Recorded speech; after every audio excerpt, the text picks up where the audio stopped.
एक तो phospholipid bilayer होती है सेल मेम्ब्रेन में, ठीक है, जी। जो कि नजर आ रही है आपको। ये ये जो ये हैं, ये लिपिड बाइलेयर है, राइट। ये वाली शैलो से जो मैंने मार की। और इसमें दूसरी चीज आपको क्या बताई गई कि जी। इसमें मेम्ब्रेन प्रोटीन एम्बीडेड होती हैं। मेम्ब्रेन प्रोटीन्स एम्बीडेड होती हैं। वो प्रोटीन्स दो किस्म की हैं, एक एक्सट्रिंसिक और दूसरी इंट्रिंसिक। इंट्रिंसिक वो जो लिपिड बाइलेयर के अंदर नहीं है, और इंट्रिंसिक वो जो उसके अंदर है। ठीक है, ये वाली समझ मतलब आई इस सिर्फ बात की? है उसकी स्ट्रक्चर के अंदर। ये समझ आई? जी सर। थिकनेस कितनी है जी मेम्ब्रेन की? 7 नैनोमीटर। 7 नैनोमीटर उसकी थिकनेस है, ठीक है। Yes sir. अच्छा, अब इन प्रोटीन का फंक्शन वेरी करता है, जो सबसे ज्यादा अहम बात है। कभी ये प्रोटीन चैनल प्रोटीन बन जाती हैं, मतलब चीजों को अपने अंदर से आने जाने का रास्ता देती हैं, और कभी ये प्रोटीन्स कैरियर प्रोटीन्स बन जाती हैं और फैसिलिटेटेड डिफ्यूजन करवाती हैं। ठीक है, पढ़ा था ना आपने, फैसिलिटेटेड डिफ्यूजन। जो प्रोटीन की मदद से होता है डिफ्यूजन, उसको फैसिलिटेटेड डिफ्यूजन कहते हैं। वही हम सब फंक्शंस इनके देखेंगे, ठीक है। लेकिन उससे पहले आपने अब कॉन्जुगेट मॉलिक्यूल्स तो पढ़े थे पिछले कौन सी? चैप्टर में, जो डुअल मॉलिक्यूल होते हैं, मतलब कार्बोहाइड्रेट को जो माइट वो बनाता था एंडोप्लाज्मिक रेटिकुलम। एंडोप्लाज्मिक रेटिकुलम बनाता था ना कॉन्जुगेट मॉलिक्यूल्स। जी। मतलब कार्बोहाइड्रेट्स और लिपिड्स को मिक्स कर देना तो ग्लाइकोलिपिड बन जाता है, यस सर। और प्रोटीन और कार्बोहाइड्रेट को आपस में मिक्स कर देना तो सर फिर इसका with the help of proteins होता है। हाँ, जो अगर प्रोटीन के साथ कार्बोहाइड्रेट मिक्स हो जाए तो क्या बन जाएगा? कार्बोहाइड्रेट्स और प्रोटीन आपस में मिल जाएं, क्या बन जाता है? ग्लाइकोप्रोटीन। ग्लाइकोप्रोटीन। ठीक है, ये यस। कांजुगेट मॉलिक्यूल्स होते हैं। कौन से? कॉन्जुगेट। कांजुगेट, हाँ, कॉम्बिनेशन वाले मॉलिक्यूल, राइट। और इसको कौन बनाता था? एंडोप्लाज्मिक रेटिकुलम और गोल्जी बॉडीज दोनों कंबाइन होकर जी सर। एक फंक्शन परफॉर्म करते थे, जिससे कॉन्जुगेट मॉलिक्यूल बनते। अब ये प्रोटीन्स का हमने रोल देखना है, ठीक है। अब ये मेम्ब्रेन है, आपको नजर आ रही है, जो लिपिड बाइलेयर वाली, ये लिपिड बाइलेयर वाली जो मेम्ब्रेन है, इसके नीचे साइटोप्लाज्म है, और जी इसके सर। बाहर outside of the cell environment है, ये वाला। ठीक है, outside of the cell. Clear? Yes sir. अब इसमें जो हमारे पास आ, अंदर का इन्वायरमेंट है साइटोप्लाज्म, बाहर आउटसाइड है। अब देखिए ना, कुछ चीजें जो ट्रांसपोर्ट होना चाहती हैं डायरेक्टली, वो नहीं हो सकती। क्या ये बात समझी आप? क्योंकि जी। वो मुड़ गई, क्योंकि वो पोलर नहीं थी, तो उसमें से जो टेल्स हैं, उसने नहीं जाने दिया, उसको ब्लॉक कर दिया, तो वो नहीं गुजर सके। तो यहाँ पर रोल आता है उस प्रोटीन का जो कि इंट्रिंसिक है। वो उन पार्टिकल्स को अपने लेकर अपने अंदर से गुजरवा देती है, ठीक है। तो ये एक फंक्शन उस प्रोटीन का है। हम पढ़ रहे हैं फंक्शन क्या हो सकते हैं इनके, ये पढ़ रहे हैं जो प्रोटीन्स है ना, इंट्रिंसिक और एक्सट्रिंसिक, इन प्रोटीन्स के क्या फंक्शन पॉसिबल हैं, ये पढ़ रहे हैं हम, ठीक है।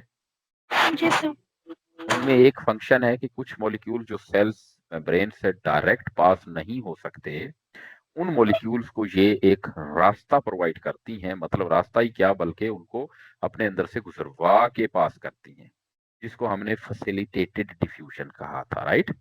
जी मतलब सर जहाँ ट्रांस पे प्रोटीन्स हैं वहाँ पे फॉस्फोलिपिड्स नहीं है ना, तो हाँ, वहाँ उसके। नहीं, क्योंकि ये इंट्रिंसिक प्रोटीन है, तो जी। वहां से वो रास्ता मिल जाते, वो गुजर जाती हैं, जो भी जी। चीज होती है।